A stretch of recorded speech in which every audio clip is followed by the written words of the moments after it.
राष्ट्रपित्यावर आक्षेपार्ह वक्तव्य करणाऱ्या महिलेवर गुन्हा, रामनवमी उत्सवानिमित्त महात्मा गांधींजीवर आक्षेपार्ह वक्तव्य करणाऱ्या व भाषण करणाऱ्यावर गुन्हा, महात्मा गांधीचा अपमान करून चिठ्ठी साधणाऱ्या आयोजकावर गुन्हा, महात्मा गांधीवर आक्षेपार्ह वक्तव्य करणाऱ्यावर व आयोजकावर गुन्हा,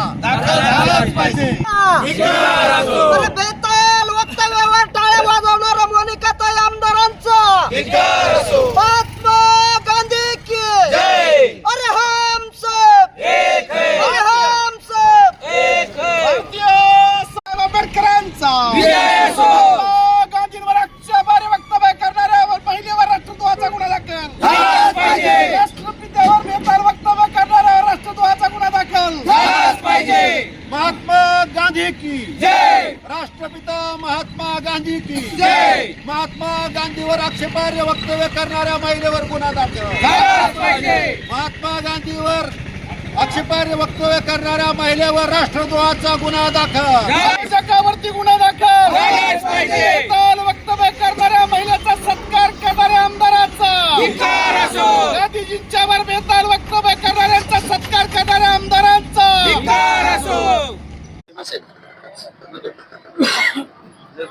परवा दिवशी रामनवमीच्या निमित्ताने या शेवगाव शहरामध्ये या भागाच्या आमदार आणि त्यांचे काही कार्यकर्ते यांनी 3 ते 4 दिवसाच्या कार्यक्रमाचं आयोजन केलं होतं. परंतु परवा त्यांनी एक कोणतरी हर्षू ठाकूर या नावाच्या महिलांना या ठिकाणी बोलवलं. सांगताना लोकांना गर्दी जमवताना वेगळं सांगून जमवली, परंतु त्यांचा जो RSSचा अजेंडा होता या अजेंड्याप्रमाणे त्या बाईने मुस्लिम समाज असेल, ख्रिश्चन समाज असेल यांच्यावर बेताल वक्तव्य केलं आणि राष्ट्रपिता महात्मा गांधी हे अहिंसा शिकवणारे आणि समतावाद शिकवणारे हे हरामखोर आहेत म्हणे. हरामखोर म्हणल्यावर काही तिथल्या तरुणांनी टाळ्या वाजवल्या, शिट्या फुकल्या. हे अतिशय निंदनीय आहे आणि म्हणून आम्हाला या ठिकाणी विचारायचं आहे या भागाच्या लोकप्रतिनिधीला, आमदारला, की तुम्ही तुमची अख्खी खानदान आहे काँग्रेसमध्ये गेलेली, आता चव्हाण सरांनी सांगितलं, परंतु असं असताना सुद्धा जे राष्ट्रपिता महात्मा गांधी आहेत, ज्यांनी या देशाला स्वातंत्र्य मिळवून देण्यामध्ये मोठं योगदान दिलेलं आहे. तुमचे मोदी सुद्धा जी कॅबिनेटची बैठक घेतात तिथं मोठा गांधींचा फोटो लावलेला आहे आणि तिथं ही बैठक घेतली जाते. आणि म्हणून आम्हाला या ठिकाणी विचारायचं आहे की गांधीला हरामखोर मानणारी महिला तुम्हाला चालते, तिचा तुम्ही सत्कार करता, म्हणजे गांधींच्या विरुद्ध जे देशद्रोहाचे वक्तव्य केले जाते ते तुम्हाला मान्य आहे का, हे तुम्ही जाहीर करावं. या शेवगाव तालुक्यातील जनतेला तुम्ही सांगितलं पाहिजे. आणि आमची तर मागणी की जे देशद्रोहाचा गुन्हा या बाईने इथं वक्तव्य करून केला, तो देशद्रोहाचा गुन्हा या भागाच्या आमदार यांच्यावर सुद्धा गुन्हा दाखल झाला पाहिजे आणि तो सुद्धा देशद्रोहाचा आणि समाजामध्ये तेढ निर्माण करण्याचा हा गुन्हा दाखल झाला पाहिजे. प्रत्येक रामनवमीला या भागाचे आमदार असेल, लोकप्रतिनिधी असतील, हे फक्त दंगल घडवायची आणि भाजपला आपली पोळी भाजून घ्यायची, हा जो कार्यक्रम यापुढे या शहरामध्ये या तालुक्यात आम्ही कदापि चालू देणार नाहीत, याची यांनी नोंद घेतली पाहिजे. जसं पोलीस विरोधकांना नोटिसा बजावतात, खोटे नाटे गुन्हे आमच्यावर दाखल करतात, तसं यांच्यावर सुद्धा स्वतः होऊन फिर्याद पोलिसांनी द्यायला पाहिजे होती. परंतु आता आम्ही फिर्याद देतोय, ती त्यांनी घेतली पाहिजे आणि यांच्यावर देशद्रोहाचा गुन्हा दाखल झाला पाहिजे. शेवगाव शहरामध्ये श्रीरामनवमी उत्सव गेल्या 2-3 दिवसापासून सुरू आहे. 1-2 दिवसापूर्वी या उत्सवाच्या निमित्तानं एक महिला प्रवक्त्या या ठिकाणी आयोजकांनी आणल्या होत्या.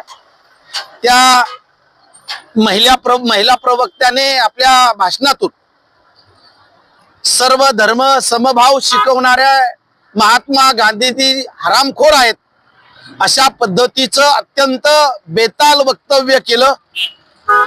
खरं म्हणजे महात्मा गांधीजी या देशाचे राष्ट्रपिता आहेत.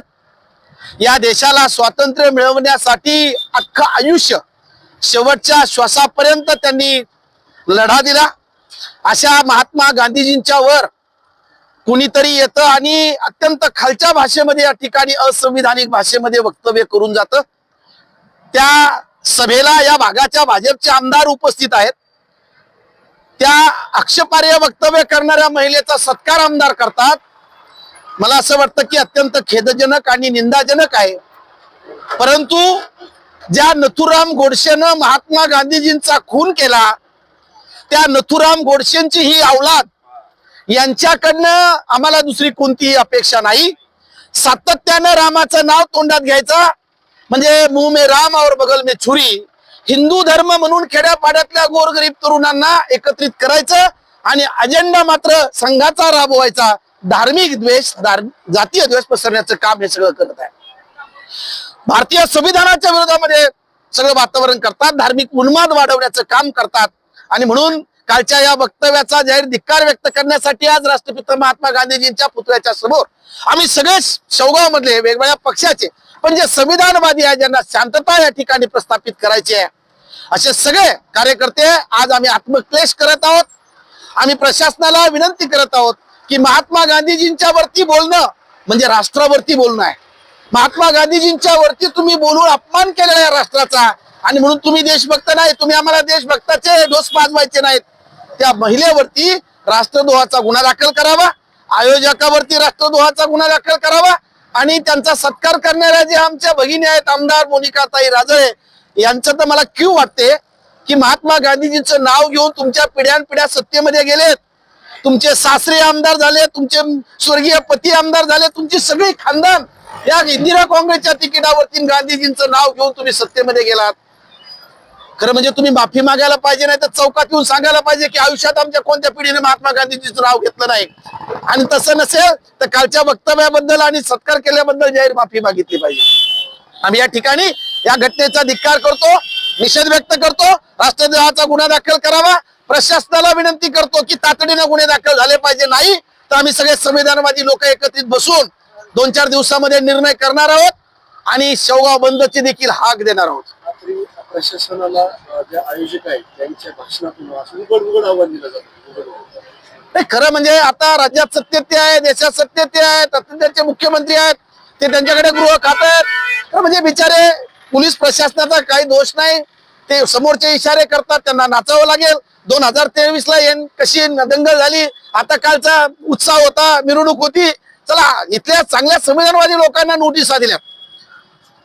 आमचं आव्हान आहे पोलीस प्रशासनाला की अरे कायद्याच्या चौकटीमध्ये राहून तुम्ही काय यांच्या घरगडी नाही आहेत, यांचे सालगडी नाही आहेत. दारू विकणारा जर या ठिकाणी रामनवमी उत्सव साजरा करत असेल आणि त्याच्या इशाऱ्यावरती तुम्ही नाचत असाल तर तुम्ही सालगड्यासारखं वागू नका. मुस्लिम समाजाच्या विरोधात सुद्धा नाही हे तर हा संघ आणि भाजपचा अजेंडा आहे. ते राजरोसपणे करतात. मुसलमानांच्या विरोधात बोललं, ख्रिश्चनांच्या विरोधात बोललं की सगळे हिंदू एकत्रित येतात. या शहरानं, तालुक्यानं, राज्यानं, देशानं कधी असं वातावरण पाहिलेलं नव्हतं. इतकं भयानक वातावरण आणि उन्माद ज्याला म्हणतो आपण, धार्मिक उन्माद या ठिकाणी सुरू झालेला आहे. पण निसर्गाचा नियम आहे, अति तिथं माती होत असते. तुम्ही जाणार आहात, तुमचं राज्यही संपणार आहे एक ना एक दिवस. इथं संविधान हे जिवंत आहे. संविधानावरती विश्वास असणारे लोक या ठिकाणी जिवंत आहेत आणि ते तुम्हाला मातीत घातल्याशिवाय इथं राहणार नाही. शेवगाव शहरामध्ये श्रीराम नवमी उत्सव मोठ्या उत्साहामध्ये साजरा झाला. 2-3 दिवस कार्यक्रम या ठिकाणी संपन्न झालेले आहेत. 2 दिवसापूर्वी शेवगाव शहरामध्ये रामनवमी उत्सवाच्या निमित्तानं एक सभा घेण्यात आली. खरं म्हणजे शेवगाव शहर हे यात्रा उत्सव हे सर्व धर्म एकत्र करण्याची परंपरा शेवगावची आहे. अशा परिस्थितीत सुद्धा नगरपालिकेच्या निवडणुका होऊन गेलेल्या असताना सुद्धा या ठिकाणी धार्मिक अजेंडा राबवण्याचा प्रयत्न होत आहे. त्या कोणत्या ठाकूर नावाच्या बाई या ठिकाणी बोलवल्या गेल्या. त्यांनी जे भाषण केलं अत्यंत भडकाऊ स्वरूपाचं. मुस्लिम, ख्रिश्चन यांच्यातल्या तरुणांचे डोके भडकावतील, हिंदू तरुणांचे डोके भडकले जातील, अशा पद्धतीनं द्वेषपूर्वक अशा पद्धतीचं भाषण करून तेवढ्यावरच त्या थांबल्या नाही. तर राष्ट्रपिता महात्मा गांधी हा हरामखोर आहे अशा पद्धतीचं वक्तव्य केलेलं आहे. खरं म्हणजे ज्यावेळेस असं वक्तव्य केलं त्यावेळेस आमची अशी अपेक्षा होती की जे पोलीस अधिकारी तिथं हजर होते त्यांनी तात्काळ शासकीय सरकार फिर्यादी होऊन या बाईची विरुद्ध राष्ट्रद्रोहाचा गुन्हा दाखल करायला पाहिजे होता. एरवी तुम्ही कोणतेही काही घटना घडली तर सगळ्या समाजाला वेठीस धरता. या ठिकाणी शेवगावच्या शेकडो तरुणावर अजून गुन्हे दाखल आहेत, पण अशा पद्धतीनं एका विशिष्ट समाजाचं या ठिकाणी हिंदू धर्माचं नाव घेऊन काही उत्सव साजरे केले जातात. खरं म्हणजे धर्माला आणि उत्सवाला आमचा कुणाचा विरोध असण्याचं काहीच कारण नाही, पण उत्सव साजरा करताना या ठिकाणी तुमचा धार्मिक अजेंडा राबवला जातो. त्या ठिकाणी महात्मा गांधी सारख्या महापुरुषांना शिव्या दिले जातात आणि मुस्लिम धर्मातल्या स्त्रियांना या ठिकाणी खालच्या पातळीवर बोललं गेलं. त्यामुळं या बाईवर ताबडतोब राष्ट्रद्रोहाचा गुन्हा दाखल व्हावा आणि ज्यांनी आयोजन केलं त्यांच्यावर सुद्धा गुन्हा दाखल व्हावा. रात्री सुद्धा रामनवमीच्या मिरवणुकीमध्ये प्रशासनाला आयोजकाकडून आणि भाषणातून उघड चॅलेंज केले गेले. उघड हप्तेखोरीवर सुद्धा टीका झाली पोलिसांची. अशा वेळेस पोलिसांची भूमिका काय वाटते? या ठिकाणी केंद्रात आणि राज्यात जरी भाजपचं सरकार असलं तरी पोलीस यंत्रणा, न्याय यंत्रणा ही स्वतंत्र यंत्रणा आहे. खरं म्हणजे पोलिसांनी ताबडतोब भूमिका घ्यायला पाहिजे आणि असं जर बोललं जातं ताबडतोब अशा लोकांना गजाड करायला पाहिजे होतं. असे उत्सव तुम्ही करता, परवानग्या देता. बिनपरवानगीचं काल 4 वाजल्यापासून शेवगावचा बाजार बंद ठेवला होता. सगळे खेड्यातले लोक या ठिकाणी रस्ते बंद केले. लोकांच्या प्रमुख मागण्यासाठी ज्यावेळेस एखादं आंदोलन होतं रस्ता बंद केला जातो, पोलीस ताबडतोब ऍक्शन घेतात, आमच्यावर गुन्हे दाखल करतात. अनेक गुन्हे आमच्यावर आहेत. पण अशा वेळेस या ठिकाणी धर्माच्या नावाखाली जेव्हा एखादा कृती केली जाते आणि त्याचा राजकीय फायद्यासाठी केली जाते अशा वेळेस गुन्हे दाखल केले पाहिजे. माझं म्हणणं आहे की सत्ताधाऱ्यांच्या पुढे पोलीस जर असे नांग्या टाकत असतील तर उद्या कायदा आणि सुव्यवस्था या ठिकाणी बिघडल्याशिवाय राहणार नाही. गेल्या 8 दिवसापासून शेवगावमध्ये जे वातावरण चालू आहे त्याला जिल्हा गुप्तचर यंत्रणा, राज्यस्तरीय गुप्तचर यंत्रणा हे कुठेही काम करणार 100% याला पोलीस यंत्रणा, प्रशासकीय यंत्रणा, सरकारी यंत्रणा सुद्धा जबाबदार आहे. तुम्हाला माहिती होती तर काय घडणार आहे? गेल्या 2 वर्षापासून शेवगाव शहरामध्ये नाहक अशा पद्धतीनं एखादा मोठा उत्सव असतो, लोकांना त्याचं सहभागी व्हायचं असतं, पण एक भीतीचं दहशतीचं वातावरण केलं जातं. बाहेरचे लोक या ठिकाणी बोलायला आणले जातात. काय कारण आहे शेवगावमध्ये बाहेरच्या लोकांनी येऊन हे करायचं? ते बोलून जातात आणि स्थानिक लोक खरं म्हणजे नेहमी एकत्र राहणारे गोळ्या राहणारे लोक यांच्यामध्ये फूट पाडली जाते. याच्यामध्ये प्रशासनाचा सुद्धा दोष आहे. प्रशासनाने दखल घ्यायला पाहिजे. खरं म्हणजे तहसीलदार, पोलीस अधिकारी काय करतात? सगळ्या लोकांच्या याद्या करायला पाहिजे आणि यांना ताबडतोब तुरुंगात डांबायला पाहिजे. आपेस कसं त्यांना माहिती आहे, त्यांना सगळं माहिती आहे. आपेस वगैरे काही नाहीये, माहिती नाही असं नाही. आज सुद्धा या ठिकाणी आम्ही आंदोलन करणार होतो, आम्हाला सांगावं लागलं, आम्ही तर बसलो इथं एक सुद्धा पोलीस येत नाही. उद्या जर या ठिकाणी त्यांच्या विरोधात डोळ्यावर उतरण्याने काही केलं असतं तर काय करतात? अशा वेळेस नाही. या ठिकाणी शेकडो पोलीस असून सुद्धा गुन्हा घडतोय, पोलिसांच्या समक्ष घडतोय. आपेस म्हणणार नाही मी, यांना हे करायचं नाही, इच्छाशक्ती नाही. देवेंद्र फडणवीस मुख्यमंत्री अशा प्रकारचा मुख्यमंत्री आणून बसवलेला आहे. या ठिकाणी त्यांनी निष्क्रिय आणि स्वतः सांगितलेलं आहे की अशा पद्धतीनं भाजप आणि RSSच्या कुठल्या कार्यकर्त्यावर कारवाई करायची नाही असे आदेश वरून दिलेले आहे आणि त्यामुळे सगळं धाडस यांचं वाढलेलं आहे. रामनवमीच्या मिरवणुकीमध्ये लॉरेन्स बिश्नोई जो इंटरनॅशनल गँगस्टर आहे त्याचे सुद्धा फलक झळकवले गेले. बघा मग आता एवढं तुम्ही माहिती सांगता, खरं आम्ही मिरवणुकीत नव्हतो, ही सुद्धा माहिती समोर आली पाहिजे.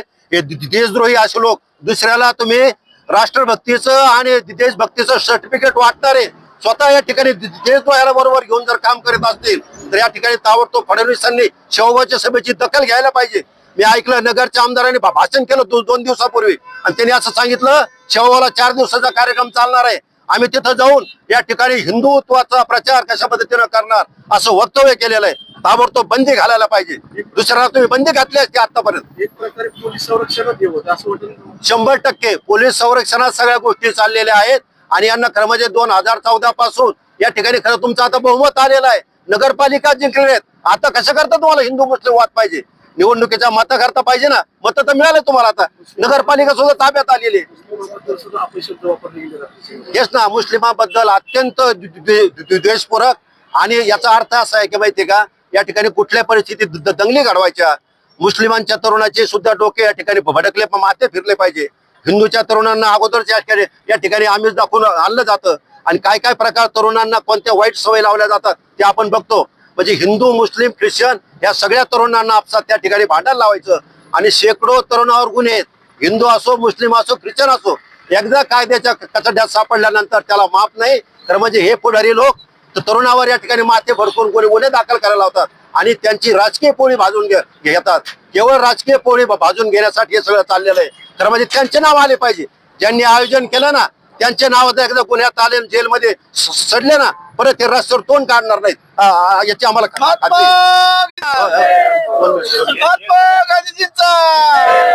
देशद्रोह्यांना पाठीशी घालणाऱ्या सरकारचा, देशद्रोह्यांना पाठीशी घालणाऱ्या सरकारचा. आले का साहेब? आले का?